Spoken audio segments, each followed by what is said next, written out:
कहानी की शुरुआत में ही इरिस नाम की इस महिला को दिखाया जाता है जो कि काफ़ी टूट चुकी होती है अपने बेटे के मौत के बाद। अब वहाँ से सुबह होती है और इरिस कार लेकर एक सुनसान पहाड़ पर जाकर अपने बेटे के फोटो को देखती है जो कि अब मर चुका होता है। दरअसल वह पेड़ से गिरकर मर चुका होता है और वह उसी पहाड़ से कूदकर सुसाइड करने की सोचती है। और जैसे ही आइरिस कूदने को होती है तभी रिचर्ड नाम का यह शख्स आ जाता है और उससे बात करने लगता है और खुद झूठी सी कहानी बनाकर उसको बताता है। रिचर्ड दरअसल अच्छा बनने का यहाँ दिखावा करता है और अपनी हिस्टोरी बताने लगता है ताकि उसका ध्यान बटा सके और इसमें कामयाब भी हो जाता है। और अब वहाँ से बात करके वह जैसे ही निकलता है तभी उसके पीछे पीछे आइरिस भी आ जाती है। अब आइरिस जैसे ही गाड़ी में बैठने को होती है तभी वह उसके पास जाता है और उसे एक छाते से शॉक देकर उसे बेहोश कर देता है। और अब शुरू होता है यहाँ से एक नया खेल। इरिस की जब नींद खुलती है तब वह खुद को बंधा हुआ पाती है और वह कहती है तुम ऐसा क्यों कर रहे हो। तब रिचर्ड बोलता है तुम गलत समय पर गलत जगह थे और यह मेरा काम है।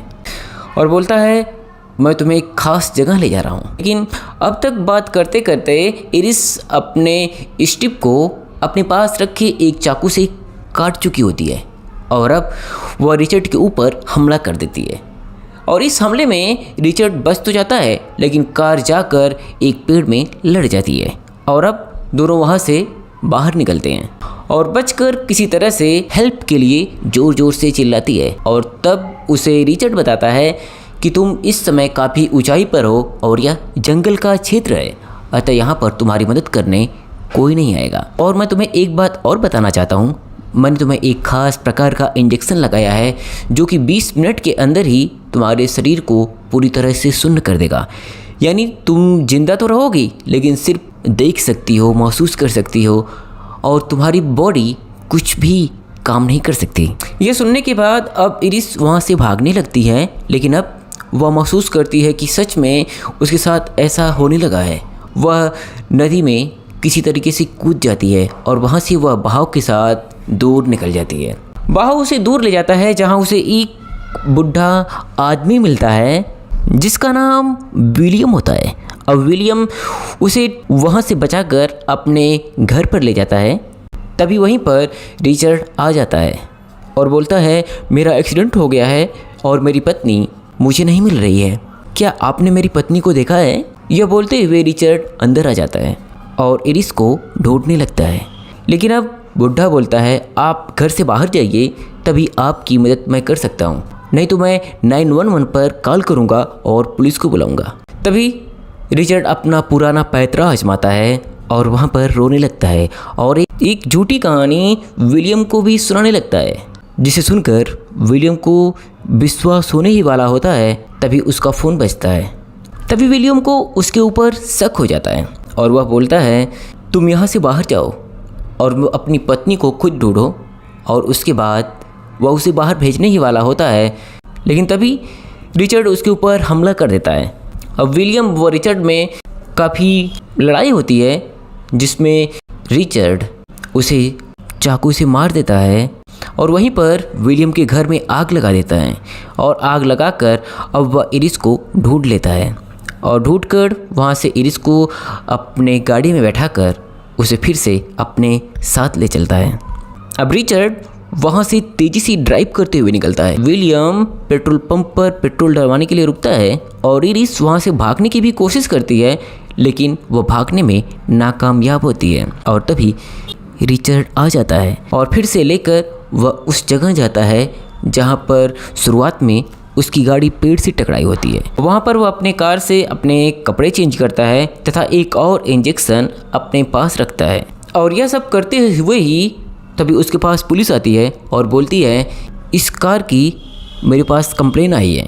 अब पुलिस रिचर्ड से पूछताछ करने लगती है पर वह किसी तरीके से पुलिस को भी एक झूठी कहानी सुनाकर विश्वास दिलाने ही वाला होता है। लेकिन तभी उसे इरिस की हालत देखकर उसके ऊपर शक होता है और जैसे ही पुलिस को उसके ऊपर शक होता है रिचर्ड पुलिस वाले को भी मार देता है और उसे उसकी गाड़ी में जला देता है और वहाँ से भाग जाता है।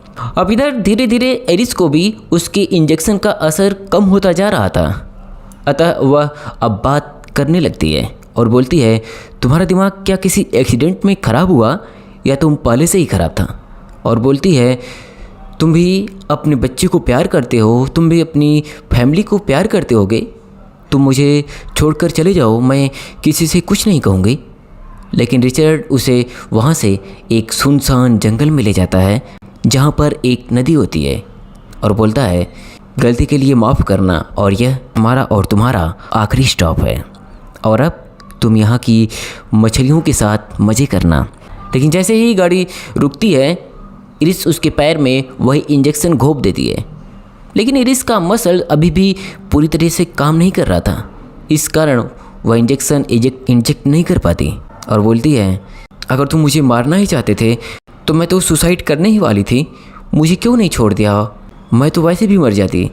तब वह बोलता है, तुम मरने वाली थी और अब मरने वाली हो। अब वहाँ से वह इरिस को पकड़कर नदी के किनारे ले जाता है और नाव में डालकर जैसे ही डुबोने को होता है तभी इरिस बोलती है, अब तो मैं मरने ही वाली हूँ, तो तुम प्लीज़ मेरे थैले से मेरे बेटे की फ़ोटो निकाल कर मुझे दे दो लास्ट बार, मैं उसे देखना चाहती हूँ। जैसे ही वह उसके पास जाता है तभी वह रिचर्ड का चाकू लेकर उसके जबड़े में घुसेड़ देती है, उसके जबड़े में ज़ोरदार प्रहार करती है और रिचर्ड वहीं पर गिर जाता है। जैसे वह पानी में गिरता है तभी इरिस उसके बंदूक से ही उसके ऊपर 2-3 फायरिंग करती है और जिसके बाद रिचर्ड पानी के अंदर दफन होता है।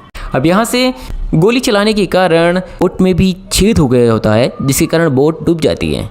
लेकिन वहाँ से किसी भी तरीके से इरिस तैर कर बाहर निकलती है और तब देखती है दूसरी तरफ रिचर्ड भी तैर कर बाहर निकल गया होता है, लेकिन उसे 2-3 गोलियां लगी होती हैं और वह मरने की कंडीशन में होता है। अब इरिस उसके पास जाकर उसे थैंक यू बोलती है क्योंकि अब वह जीना चाहती है। बच्चे के मौत के सदमे से पूरी तरह से बाहर निकल जाती है और इसके लिए वह रिचर्ड को थैंक यू बोलती है और वहीं पर रिचर्ड मर जाता है और यहीं पर यह कहानी ख़त्म होती है।